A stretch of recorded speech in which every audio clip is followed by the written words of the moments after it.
Je m'appelle Tommy, et pendant 1 an, j'ai suivi un groupe de new metal à Marseille, Black Motel. Le fait d'avoir un autre gars qui a aussi un projet en parallèle de nous, qui est tout le temps avec nous, je me suis dit c'est ça qui va nous faire nous accrocher, tu vois. Dans le groupe, ils sont 5. Lucas à la batterie. C'est juste énormément d'expérience acquise pour nous. Judas à la guitare. Même si Black Motel ça marche pas, j'espère que ça s'arrêtera jamais. C'est le projet de ma vie. No One à la basse. Je marche beaucoup à l'intuition et j'ai très confiance en mon oreille, trop confiance en mon oreille.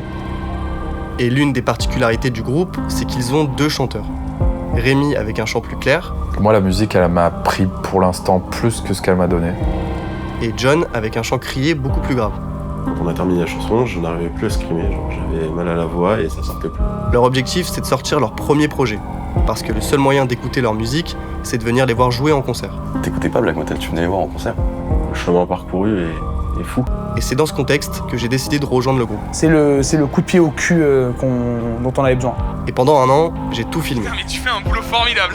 Des concerts dans des petites salles marseillaises, jusqu'au studio d'enregistrement. Je suis pas dedans, frère. Je suis pas dedans, gros. En fait, ce documentaire, c'est le récit d'une J'ai année. vécu un des meilleurs étés de ma vie. Avec un seul objectif, créer et sortir le tout premier EP de Black Motel, Playground.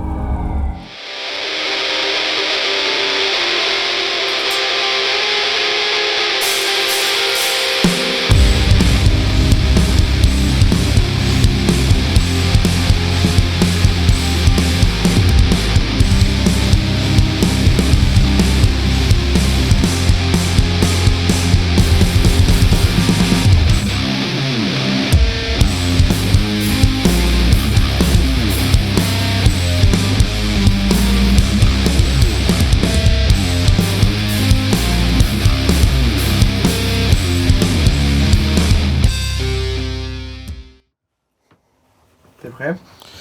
Je crois bien. Marcel. Il va partir après, c'est juste pour le calmer. Comment ça va? Comment il va la balle de tennis? Ça fait plaisir de ouf. Quand t'arrives, ça fait 2 ans qu'on joue. On avait fait une dizaine de scènes déjà, où les gens nous disent « Ah, quand est-ce qu'on écoute et tout, machin ?» Vous sortez sur Spotify et toutes les plateformes. C'est prévu pendant pas trop reste. T'écoutais pas Black Motel, tu venais les voir en concert. Et c'est à ça que tu reconnaissais les assidus dans nos concerts. Ceux qui chantaient les paroles, c'était les gars qui venaient à chaque fois. T'as des gens qui étaient là depuis le premier concert, tu vois, ils en peuvent plus. Ça y est, je viens de voir tout le temps, je peux t'écouter nulle part. Donc on se dit c'est vraiment le moment où là, il faut qu'on sorte un projet. Comment on va faire? Donc on essaye de jouer de ouf pour avoir des contacts, essayer de trouver des gens qui peuvent nous enregistrer et tout. Moi j'ai ma batterie électronique à la maison, donc on commence à faire des maquettes. Moi j'enregistre mes batteries, machin, et je viens poser des guitares. Est-ce que je l'aère pas un peu le kick là, sur ça? Donc on commence à faire des maquettes un peu dans notre coin, mais on se dit mais qui va nous enregistrer dans ce film? On connaît personne. Donc quand tu vas un peu à l'aveuglette, tu tombes sur quelqu'un, tu sais qu'il peut te le faire. Sauf que toi, c'est ta première expérience, tu sais pas forcément comment il travaille, tu sais pas forcément comment il va enregistrer, tu sais pas forcément comment il va mixer ton projet.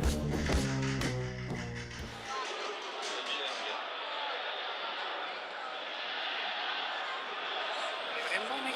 T'as entendu combien on est payé ce soir ou pas? Non. Le premier groupe, celui qui organise, on est payé 200 balles. Le deuxième groupe, 30. Et nous, ce qui reste. Arrête, il va plus faire de documentaire sur nous. Ce qui reste. Divise. Ah, ce qui reste en plus de ça, on divise? Bah, je crois, ouais. Bah donc rien. C'est un scandale. Non, c'est rien. C'est pas vrai? Si, c'est vrai. Je fais marquer sur le rider. Tu t'en bats les couilles des fiches techniques. C'est pas Je bien. sais pas regarder mon gars. C'est pas. Oui, on est payé, mais à chaque soirée, il y a au minimum 2 groupes. Donc ça se partage toujours entre qui organise, entre la salle, entre les 2 groupes. Des fois même tu te fais pas payer, des fois c'est prix libre, impossible d'en vivre à l'heure actuelle. Et puis t'as même des groupes qui sont déjà bien implantés, qui marchent bien, qui en vivent pas du tout. C'est très compliqué. Bah, c'était très lourd comme matériel. Quand il n'y a pas de pré-vente, c'est prix libre. Donc t'arrives, il y a une boîte et tu donnes ce que tu veux. Si t'as que 50 centimes et que tu veux passer ta soirée, bah tu mets 50 centimes. S'il y a un mec qui se déterre, il veut mettre 50 balles, il met 50 balles, tu vois. C'est comme ça qu'on est payé. Donc ça dépend, c'est très aléatoire en fait. Mais quand tu fais un concert, généralement, t'es plus là pour solidifier ta cohésion d'équipe, ta performance. C'est pas vraiment pour la partie financière, surtout au début.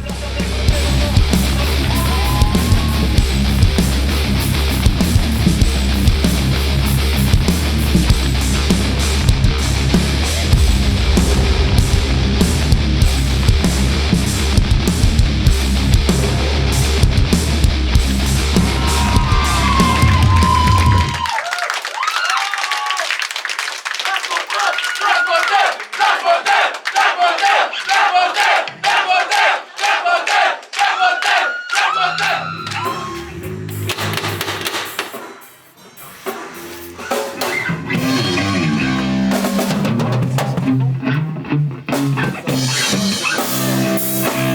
répétition, ça se passe, tout le monde arrive, on met bien 45 minutes à démarrer. Il y a toujours un moment pré-répète, on se cale toujours, on discute toujours. Il y en a au moins un qui a 1 heure de retard, en général c'est moi.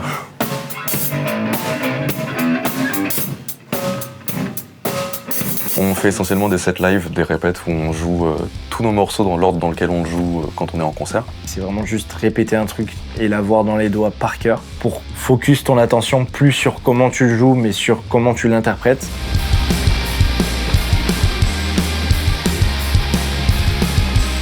Le processus de création des sons, en vrai, moi j'y suis pas pour grand chose. Toute la direction artistique du son vient des riffs de Judas. Moi après j'ai juste à trouver une batterie, mais c'est moins de l'écriture musicale que Judas.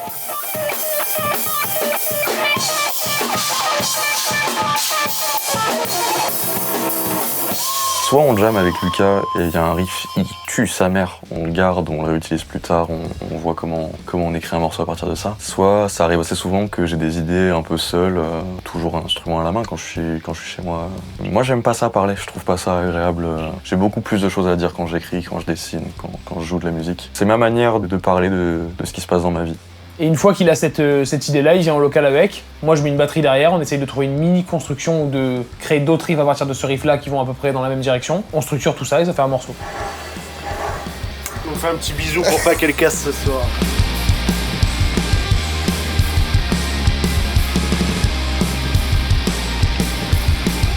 Bon, les gars, de toute façon, on sait que c'est par Quand là. on va capter où c'est, on passe une story pour montrer aux gens comment y aller. Ouais. Bonjour. Ça va être la première soirée métal qui se fait dans ce lieu-là. C'est cool parce que c'est très proche de là où on répète. Elle est trop belle en tout cas la scène, vraiment. Ah, ça elle est magnifique. Tu sens que le gars qui tient ça, c'est un passionné. C'est de la loge ça. Ouais, pour une fois, c'est le mec, vraiment. Et il vient de C'est très agréable. On n'a jamais eu des loges aussi stylées. Donc vite, il y avait tous les groupes qui étaient là, tu vois, on parlait tous ensemble, ça faisait des gros cercles de parole là. On a eu beaucoup d'échanges avec le groupe qui jouait avec nous, Brent. Ça va? Enchanté? Ok, bah enchanté. Eux, ils ont des ordinateurs sur scène pour balancer leurs samples et tout. Enfin, ils sont assistés par ordinateur et du coup, tous les micros qui sont sur ma batterie, devant l'ampli et qui renvoient ce son au public, en fait, il est aussi enregistré dans un ordinateur. Donc ils nous proposent de nous enregistrer la performance live en fait. Ah ok. Si vous voulez, Ça vous fait pas chier vous? Non, apparemment, faut juste laisser tourner le truc. Et ça a grave aidé de l'avoir parce que du coup on a fait plusieurs versions mixtes de ce live. On l'a tous bien réécouté dans les voitures, dans les écouteurs et ça nous a grave permis de prendre un step, de se rendre compte qu'est-ce qui allait pas sur les interactions publiques, sur les voix, sur la batterie, sur la guitare, sur la basse. Et voilà, moi en tout cas ça m'a grave aidé d'avoir cette captation. Merci à vous. Du coup, une fois qu'on a trouvé les sous, on a enregistré. Nous manquait quelqu'un qui avait les capacités, quelqu'un en qui on pouvait avoir confiance. Là, nos maquettes sont prêtes, on est prêt à aller les réenregistrer en studio à la bien. Il nous faut juste quelqu'un pour le faire quoi. il s'est passé un truc ce soir-là.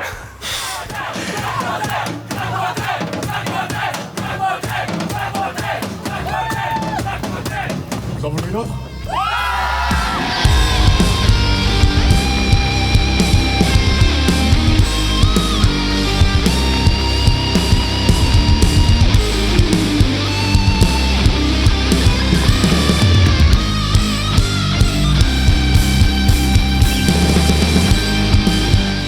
C'est une de nos meilleures représentations, je pense. On pensait qu'il allait y avoir personne, finalement il y avait, je sais pas combien on était, mais enfin, il y avait du monde, les gens se poussaient et tout, c'est cool. Les gens sont venus malgré la pluie, malgré la galère pour venir et tout. On adore notre petite commu parce qu'elle est capable de venir même dans ces moments-là où on n'y croit pas du tout, c'est paumé. C'est vraiment une démonstration d'amour pour moi ça.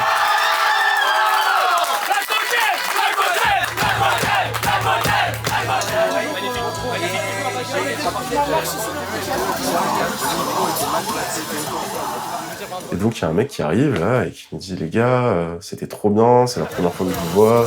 Enfin, moi je veux absolument vous enregistrer, machin et tout, genre je suis en train de monter un petit studio, je sais pas quoi avec vous. Cette personne qui vient nous parler, c'est Romain Sampierre. En gros, Judas a rejoint un nouveau groupe au moment où on a changé de local et qu'on est passé à Saint-Marcel, qui s'appelle Kimaris.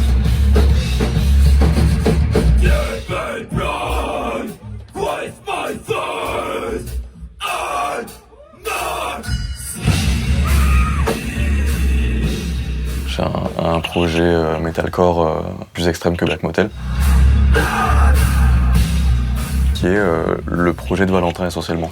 Shadow Wizard Money Gang, we love casting spells. Val est très collègue avec plein de gens de la scène, dont Romain Sampieri, tu connais. Romain, il est venu aussi avec le truc de je vous ai vu performer, moi qui écoute du métal, je kiffe ce que vous faites et je suis prêt à vous enregistrer.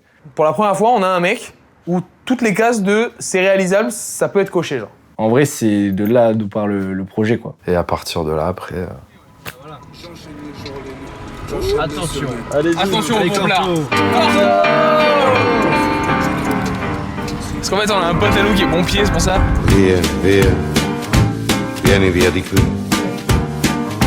Niente più ti lega questi luoghi, neanche questi fiori azzurri. Via, Imagine, je foire le créneau alors que t'as 10 mètres.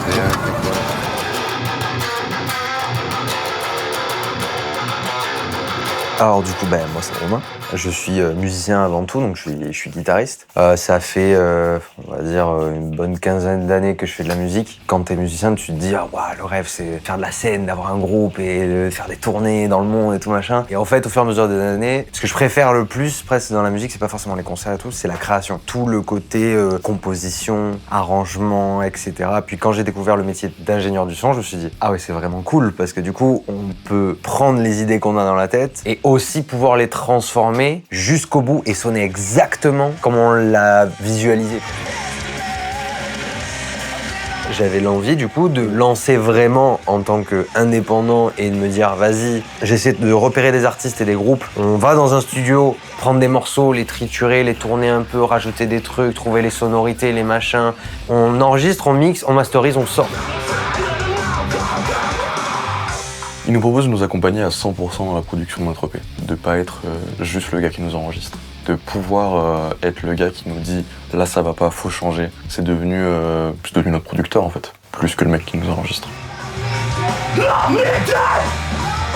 Dans un premier temps, il va falloir enregistrer des maquettes, des enregistrements dans une qualité moindre que les enregistrements finaux. Je peux le mettre au niveau. Ouais, là, le même truc. Ouais.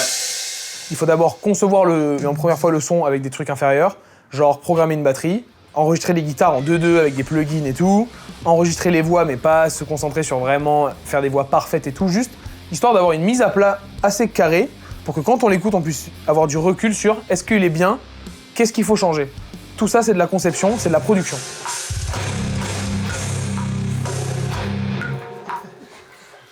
On refait le travail qu'on a déjà fait avec Lucas, mais cette fois-ci on le fait mieux et ça nous permet de nous projeter beaucoup mieux. La maquette, elle est très importante pour savoir où tu vas.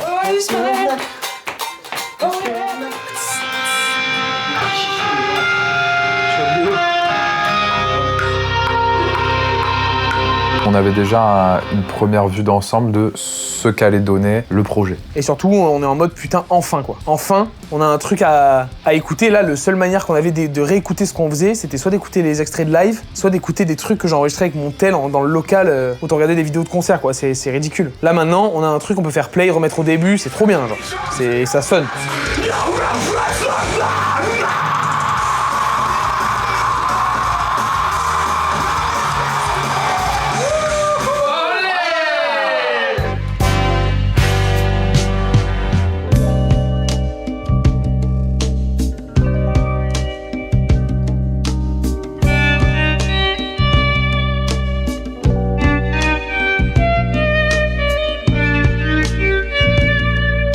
L'intermédiaire, c'est une salle incontournable quand on veut faire des concerts à Marseille. C'est une salle qui est tout aussi emblématique qu'elle est très bien placée parce qu'elle se situe au niveau de la place Jean Jaurès. Il y a plein de bars, il y a beaucoup de fréquentation, il y a beaucoup de monde. C'est un bar qui est ouvert depuis longtemps, qui est très très cool, qui fait venir beaucoup de groupes, qui a une bonne capacité pour une salle underground, très honnêtement. On a l'avant-scène, comme ça on monte la batterie et après. Quand tu joues à l'intermédiaire, tu sais que tu auras une ambiance de malade. Tu sais que tu auras un public réceptif. T'as les habitués de l'intermédiaire et t'as les habitués des concerts. Tout ça au même endroit, c'est toujours génial. C'était le premier concert du coup de Kimaris aussi, qui est un groupe en vrai assez proche de Black Motel vu que Judas joue aussi dans ce groupe-là. Et du coup cette date-là, première fois que Judas doit enchaîner 2 sets aussi. C'est pas rien.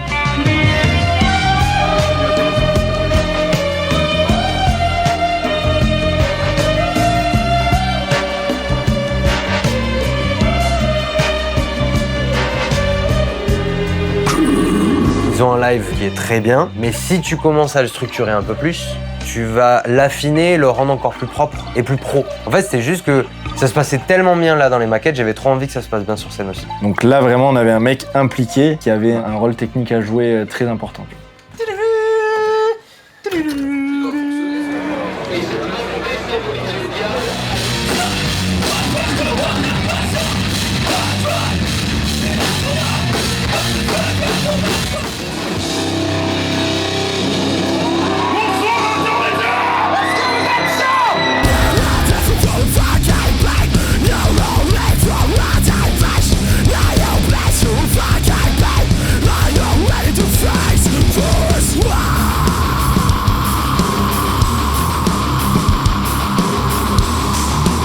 C'est le concert où vraiment, là, on peut parler du public.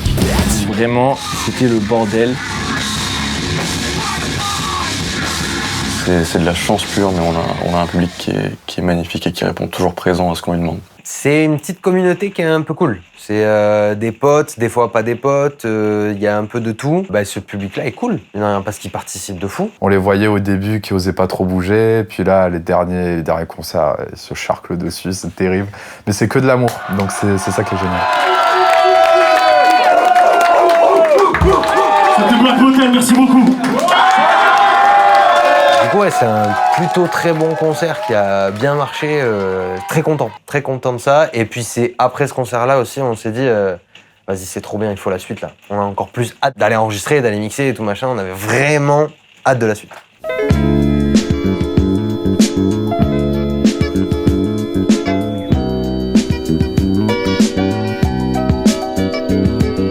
On est en plein été, on est en vraiment milieu du mois de juillet et on commence du coup les batteries.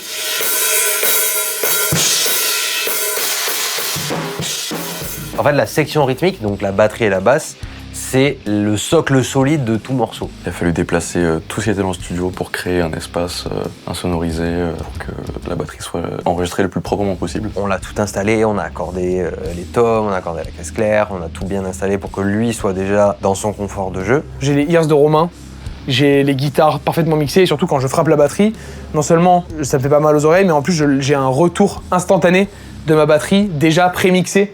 Donc ça sonne divinement bien, quoi. Non, ouais. C'est ça. T'es derrière, hein? Ouais, je suis derrière, ouais. Allez. Ça s'est bien passé dans l'ensemble, sauf que voilà, quand t'es en studio, il y a un truc de... J'ai joué mon truc 1000 fois, je le connais par cœur, je l'ai dans les pattes. En live, je suis capable de le jouer d'une traite sans problème. Et là, t'es en studio, tu te focuses sur les petits détails et bam, ton cerveau il bloque sur un truc, tu dis, ah, c'est pas grave, je fais 2 fois, 3 fois, 4 fois. Et après, tu vois le temps tourner et tu vois que ça fait 1h15 que t'es sur la même mesure. Putain. En gros, il y a une partie calme dans Playground qui lie 2 parties du morceau, qui ressemble un peu à ce que je faisais quand j'étais petit à la batterie, tu vois, c'est très groovy, un peu lent et tout. Tu peux nous le faire en rythme un peu? Ça fait tout gatitou ta toutou. Tout ta et le toutou il rentre pas genre. Mais genre c'est pas il rentre pas, oh ça va on le recale. Il rentre pas genre. Putain je comprends pas pourquoi je bloque sur ce toutoum là. Ça me rend fou mec.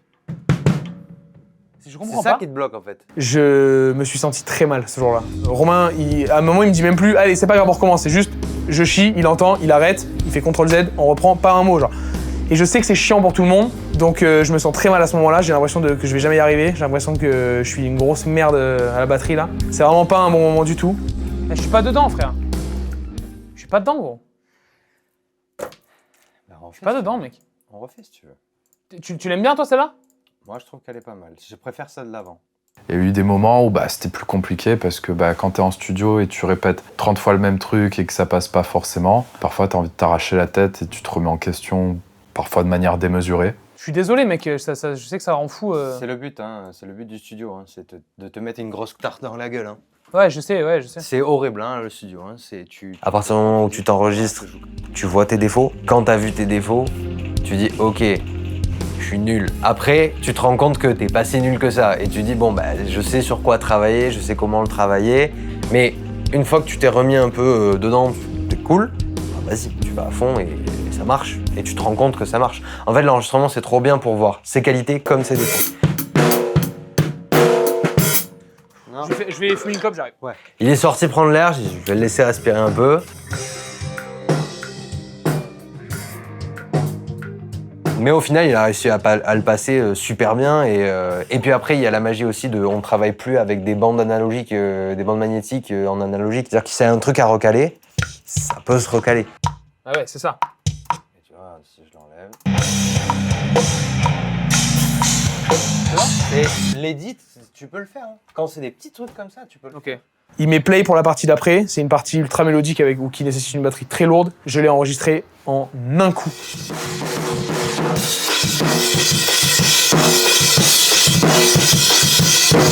J'ai mis une force dans les cymbales. Genre vraiment, ce moment-là, c'est un des passages qui sonne le mieux parce que ça se voit que j'étais énervé de pas avoir réussi et que j'ai tout relâché sur la partie d'après. Ouais. Les grounds, c'est donc bon. On est d'accord ?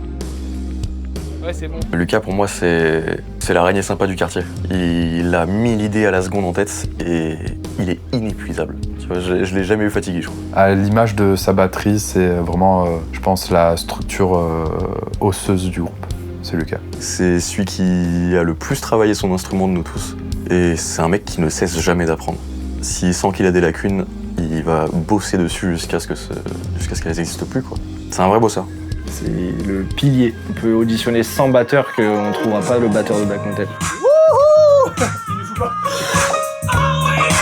Antoine est un crack de studio, un rat de studio même. C'est un rat de studio, il adore les studios. Être dedans, là, comme ça. Même s'il a rien à faire, il est là, il est ok. C'est la détente incarnée, la bonne humeur aussi. Toujours mettre la petite musique sur Spotify quand on fait la pause, le petit truc un peu détente. Ça a été rapide, je crois qu'il a fait 2 jours au lieu de 3. Et c'est passé comme une lettre à la poste, quoi. Antoine, j'ai envie de te dire.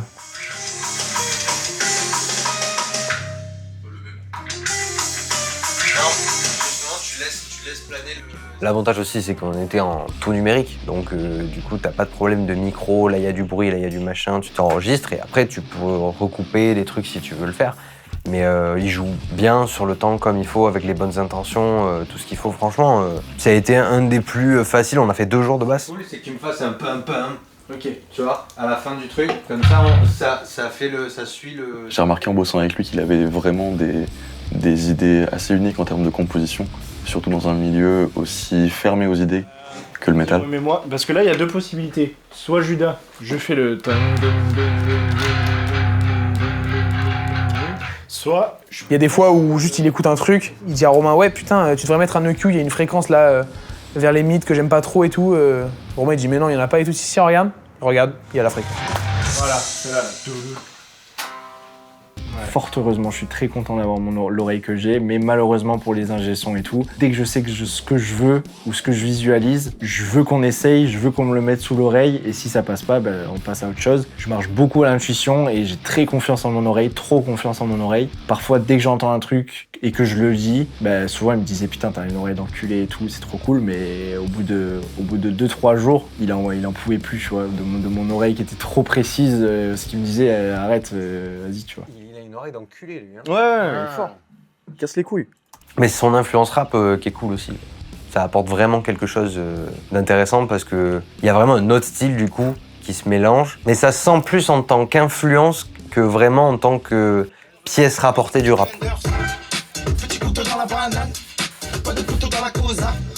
Et puis même, de manière générale, il a pas que le rap, il a beaucoup d'influences de soul, de trucs comme ça. En fait, tu sens qu'il a une oreille déjà très développée, mais qui n'est pas du tout dans le métal. En fait, du coup, c'est trop bien parce qu'il apporte une autre vision du truc qui permet de faire évoluer et d'étoffer ce qui est le style et le son de Black Motel aussi, quoi. Donc ça apporte vraiment quelque chose. Tu l'avais sur tel, non? Plein de passages. T'as un mec aussi qui est mordu de musique sous toutes les formes, tu vois. Il va chanter, il va faire de la basse, il va faire des instrus, genre. Il a trop faim de faire du son.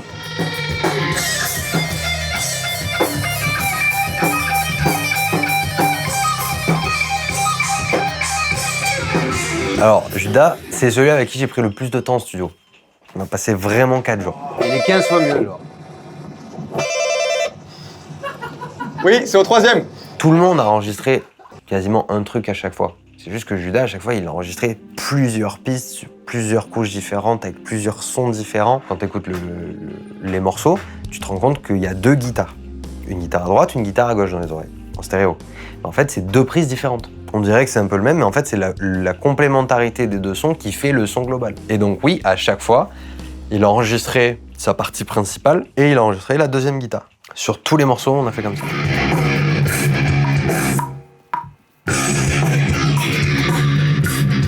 Je suis plus stressé que pour un concert parce que j'aurais évidemment plus le droit à l'erreur que sur un live, mais je suis supervisé par un mec qui m'a toujours un peu impressionné, qui aujourd'hui est en quelque sorte un mentor. Mais surtout, là, tout ce que je vais faire pendant qu'on m'enregistre, c'est la version définitive de ce que les gens entendront de Black Motel. Là, ce que je vais faire, c'est ce qui va donner sa couleur à ce projet qui me tient tant à cœur. Donc je peux pas me rater.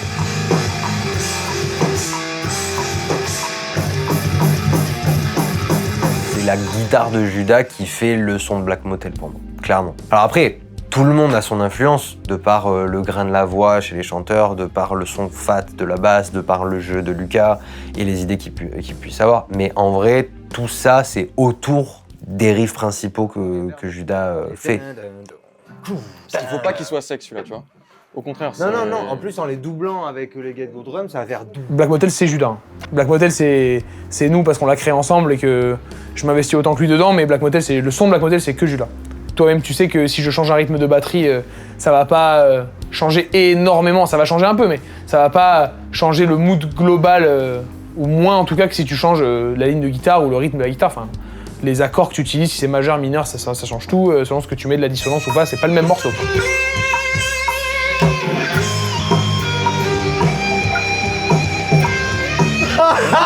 Putain, la merde! Il y a des moments où il a écrit des trucs qui sont chauds, qui sont trop stylés, hein, qui sont chauds à exécuter. Bah, il a galéré sur certaines fois. Ça lui a mis un coup. Il a fait un peu comme Lucas, à prendre l'air dehors et tout.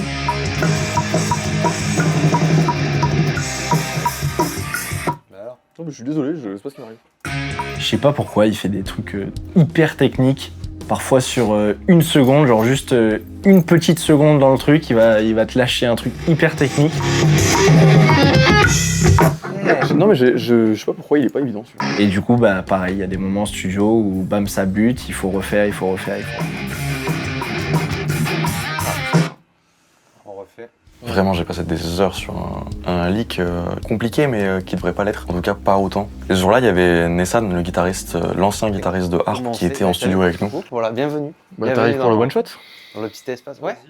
C'est vrai que quand il y a Nessan qui est arrivé, il s'est pris un petit coup de presse, parce qu'en plus, c'est ça le pire, c'est qu'au moment où il est arrivé, c'est le pire passage possible de tout l'EP. C'est-à-dire que le passage où il allait galérer le plus, c'était celui-là. Et pile à ce moment-là, il y a Nessan qui arrive. Concentre.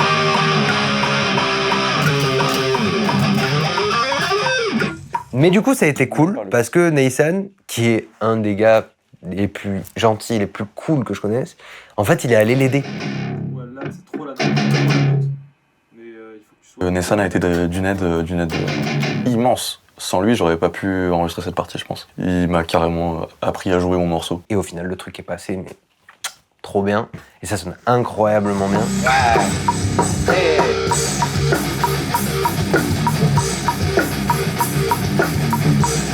Ouais.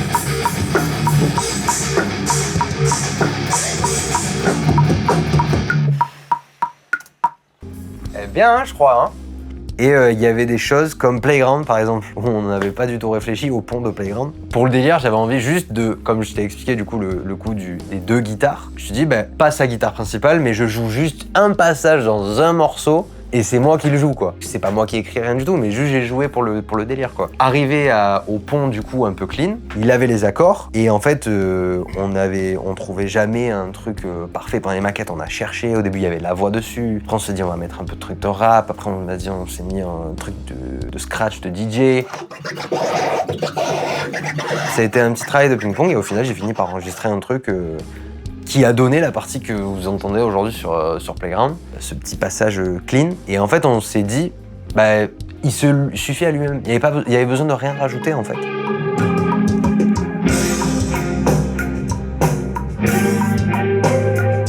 Quand tu écoutes la base de No one, elle est assez puissante, mais elle reste quand même très dynamique, t'as quand même pas mal de variations. La batterie, du coup, c'est là que ça a été le plus difficile pour Lucas, mais du coup, c'est la partie la plus complexe, vraiment, qui donne une vraie plus-value au morceau. Et pour les guitares, du coup, ça a été une vraie collaboration entre Judas et moi.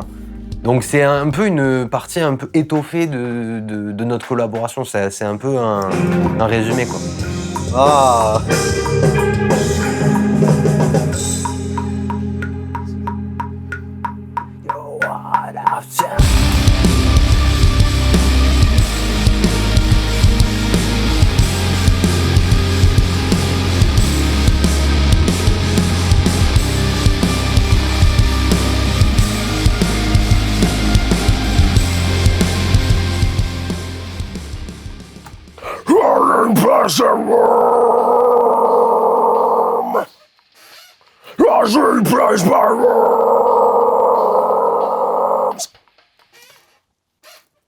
Enlève le casque.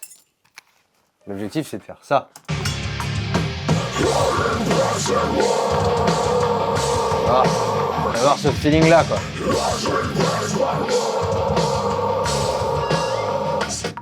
Le truc, il est là, quoi, tu vois. Ok. Les maquettes, c'était très bien passé, mais les enregistrements, vu que je savais que c'était sur des durées très très courtes, j'appréhendais un peu. C'est pas grave, c'est pas grave. Yeah. Mais le premier, attends, vérifie. Première journée où quasiment rien ne marchait. On n'arrivait pas à faire sonner la voix comme on voulait. Lui, il commençait à fatiguer. Fin de journée, on était à plat. On savait pas quoi faire, on s'est dit on va peut-être devoir rajouter une journée d'enregistrement, c'est une galère monstre, on n'avance pas.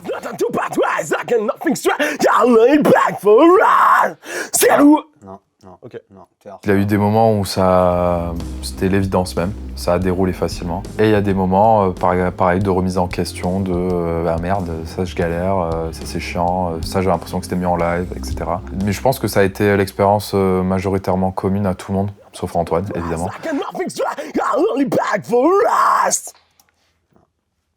C'est pas calé ? Je suis pas convaincu. À un moment, il était là en mode ah, j'arrive plus à chanter, là je commence à perdre ma voix et tout machin. Bah, on va voir, on se détend. Il y a temper où il y a du rap. Le temps. En fait, on peut faire mes parties rap, mes parties sans scream et tout, quoi. Ouais, bah vas-y, on va commencer par la partie rap déjà pour te réchauffer. Je venais de faire 6 heures d'affilée à screamer, et quand on a terminé la chanson, je n'arrivais plus à screamer, genre j'avais mal à la voix et ça sortait plus, quoi. Mais je sature pas bien du tout en plus. On s'est arrêté 2 secondes, on a bouffé, il est revenu, il a enregistré 2 morceaux. Je l'ai prise encore plus grave, je crois. Ouais, et c'est encore plus stylé. Ça fonctionne, hein? C'est incroyablement stylé, mec. De nulle part, le mec était fatigué, il avait plus de voix, et là il sort les meilleurs enregistrements qu'on ait jamais eus. Non, c'est insensé. Mais c'est génial que ça ait marché comme ça, tu vois. On a John à son prime sur les enregistrements, mais ce n'est pas normal de fonctionner comme ça. Fils de... Ça marche pas mal, hein. Waouh. Ok, trop bien, on continue. On avance, on va vite. C'est juste qu'il fallait qu'il se mette dedans et d'un coup ça se renvoyait. Donc c'est pour ça que franchement ça se voit que c'est un bon chanteur et que vraiment il a des capacités de fou. C'est que pas n'importe qui peut sortir un cri comme ça aussi long et aussi bien.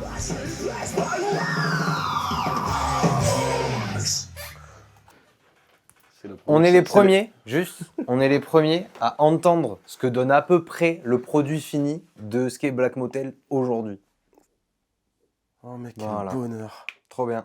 Quand on inscrit sa place en tant que chanteur scream, ça a vraiment donné lieu à des compositions où il y a de la place pour John et où il y a de la place pour moi. Donc des parties très scream, très brutes, des parties plus chantées, plus aériennes, et on peut jouer autour de ça. Ça a vraiment apporté beaucoup de choses, la présence de John.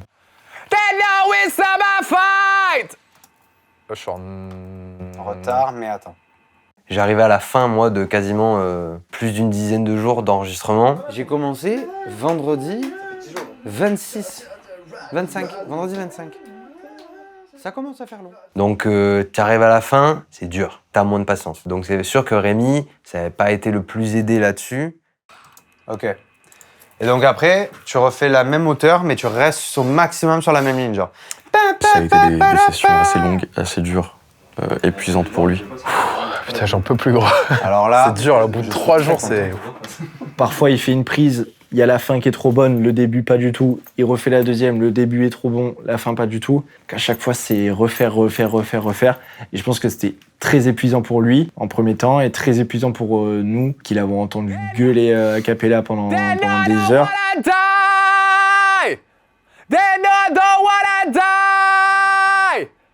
Ok.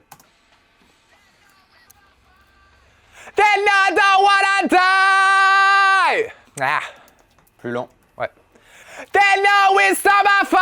Je suis en retard. Bon, mais je me souviens d'un ressenti à un moment où je suis dans la cabine en train d'enregistrer et là je me dis putain j'y arrive pas. Vraiment je me dis putain j'y arrive pas.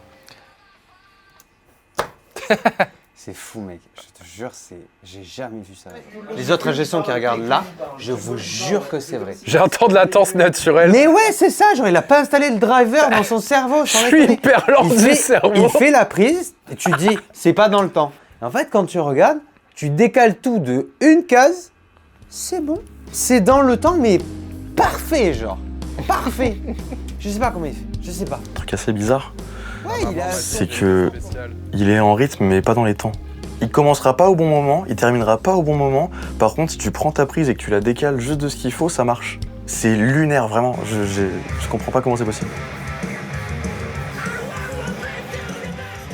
Dans tous les cas, ils ont tous galéré à un moment, et c'est comme ça. Mais ce qui est cool, c'est qu'ils ont tous galéré une fois sur un truc, et ensuite ils ont dit allez vas-y, on y va. Là, chers téléspectateurs, cet homme ici présent, depuis tout à l'heure, faisait tout décaler, maintenant il est pile dessus. Ah ouais, mais là c'est au millimètre près, c'est impressionnant. Voilà. Une fois qu'on a enfin trouvé la bonne manière de s'y prendre, ça s'est vraiment bien passé. Bien, parfait. Elle est bonne. Ouais. Au final, le rendu est vraiment cool.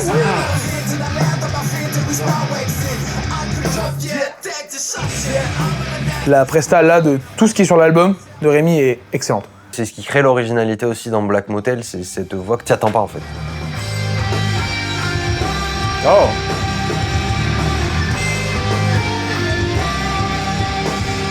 Get myself away. Un truc comme ça alors. Get myself away. C'est une musique qui me demande beaucoup de travail puisque bah voilà, je suis pas un génie, j'ai pas un don surnaturel de chant, non. J'ai un timbre de voix à la limite qui est un peu cool et puis c'est tout quoi. Get myself away. Give myself away. Ouais, c'est le Il est très canard. Fais gaffe, le away, tu l'enchaînes trop vite encore. Ok, on peut refaire ensemble? Give myself away. Mais c'est cool parce que je sais que j'ai pas de limite.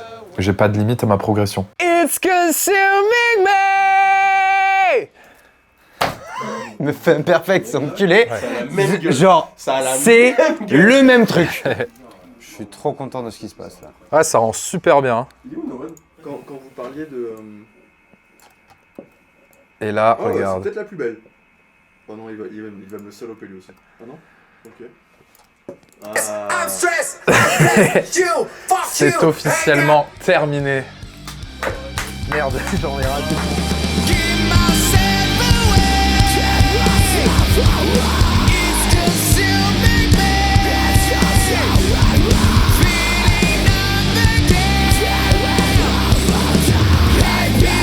Bravo les gars. Bravo.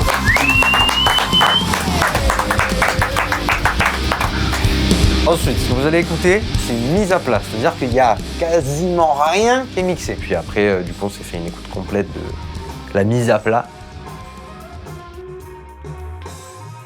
En gros, tu prends tout ce qu'on a fait, qui est pas mixé ou alors très peu, tu mets tout sur une session, tu fais des pseudo-volumes pour essayer d'équilibrer un peu pour que ce soit un peu audible, et on fait une écoute de tout ça. Donc en fait, c'est la première fois que tout le monde entendait la quasi-totalité de l'EP, ce qu'il allait être. C'était le début de ce que vous entendrez au master et vous avez entendu à la fin sur Spotify, quoi. C'est Black Motel le plus brut possible.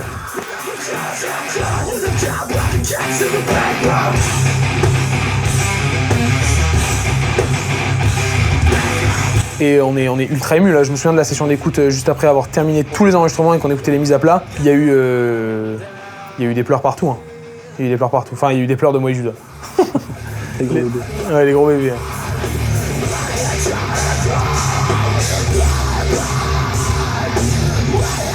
C'est une partie de nous qu'on livre, tu vois. Donc ouais, c'était une émotion forte que j'ai ressentie quand on l'a écouté. Pour moi, ça, ce qu'on sort, c'est la carte de visite de Black Motel. Qu'est-ce que c'est Black Motel? C'est cette EP-là. Et après, tout ce qui va décliner de Black Motel plus tard puisera ses origines là-dedans. Bravo les gars. Bravo. Bravo tout le monde. Donc faudra pousser encore les efforts, recommencer, faire d'autres choses et avancer. Mais ouais, c'est au début de quelque chose. C'est comme si on avait eu 3 ans de gestation à faire et là, hop, Black Motel. Merci Romain. Le GOAT, sans qui rien n'est possible. Romain, il a apporté vraiment un accompagnement. C'était pas juste un ingé son qui appuie sur rec et qui t'enregistre et qui est là que pour t'écouter. C'était un accompagnement comme un coaching personnel. Il nous a fait un peu mûrir de manière professionnelle, donc ça s'est très bien passé. Franchement, c'était une excellente expérience avec Romain. Pour moi, c'est le gars qu'il nous fallait. Si ça n'avait pas été lui, ça aurait pas marché. Si. Oh non! Oh non! Romain, non! Une fois les enregistrements terminés, c'était loin d'être fini. Déjà, Romain s'est occupé du mix et du mastering pour que les morceaux soient prêts à être diffusés sur les plateformes. L'arrivée sur le sur ma basse. Ensuite, il fallait préparer la sortie de l'EP. Création du logo, production de merch, shooting photo et même le tournage d'un clip.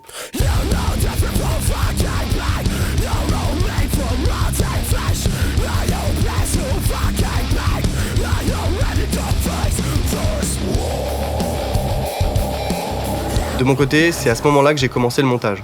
Et j'étais loin d'imaginer le temps que j'allais mettre. Il faut absolument dire que le rôle de Tommy est primordial dans l'histoire et que s'il ne se met pas une déterre de nous suivre alors qu'on a le rêve de faire un truc mais qu'on ne sait pas si on va y arriver, de lui à partir du moment où il se dit je vais baser 100% de mon temps pour faire ça, et ce pari-là nous a mis une déterre que personne d'autre aurait pu nous mettre à ce point en si peu de temps. C'est le coup de pied au cul dont on avait besoin. Je redoute un peu le moment où tu seras plus avec nous pour nous suivre. Oh, attends, viens, on fait rentrer. Attends, non, mais viens, je te présente. Attends, t'es en backstage. Je t'ai présenté le docu ou pas? Et enfin, après plusieurs mois de travail, le moment qu'on attendait tous, la sortie de l'EP. La próxima canción se llama Mane Huerto. ¡Una a tocar guitarra!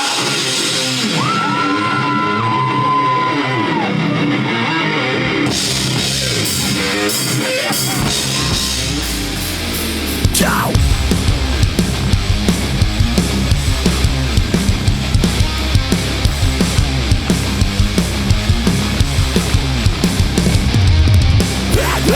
She's a devil in disguise, and she lets me try just enough to the night. And my queen, the sacrifice to be king. Oh shit, in the red, setting love for the child.